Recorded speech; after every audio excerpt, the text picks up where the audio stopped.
Dirty Linen. Totoo nga. Sincere yan ah. Oo. Anong feeling ko?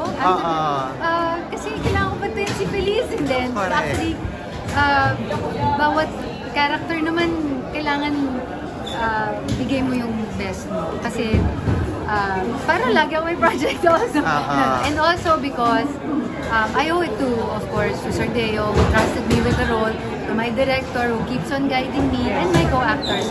Sabi mo nga kanina, nagulat kami, ikaw pa yung na-intimidate minsan kay Blay? Madali ako ma-intimidate. Correct.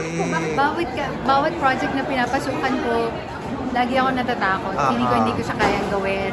So, I really need the help of my co-actors, my director.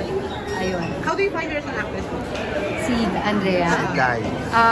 Oh my God. Dahil siguro bata pa niya ginagawa to, parang feeling ko automatic na sa kanya yung ginagawa niya. Paano kayo nagbanlaw as Feliz going to Tanya? March kami natapos. So, I had time. And also, it helped na ibang-iba tong itsura ni ano. Iba-iba. Ano mga preparations mo na for the role? Paano binago? Kasi ibang-iba nga yung pattern mo. Yung pagsasalita ko, nakipag-usap ako sa mga anak ko sa bahay ng Tagalog talaga. Tapos yung, hindi naman bargas, pero yung gano'n, yung mas komportable. Angel, kung saan na yung nag-like? Hindi ba? Alam rin? Oo naman.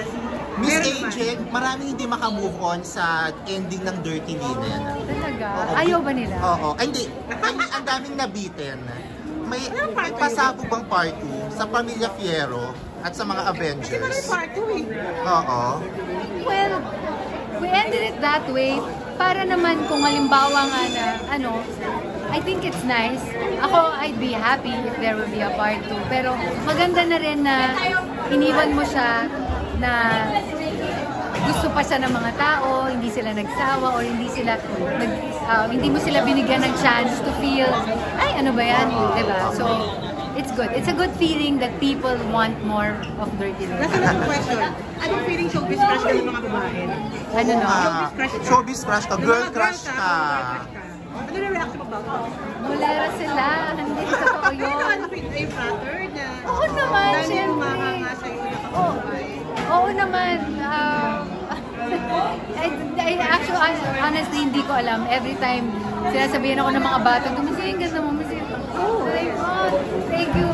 Anak ko na itong mga to, mas bata pa sila sa mga anak ko. And it's really nice. It's nice. How do you keep yourself? Parang dadagan mo pa rin. Kaya paano mo pa sa secret? Oo nga, beauty secret. Friends and family, I guess. Yun. Jeans, thank you, Nay. Thank you, Tay. Thank you, Miss Angel.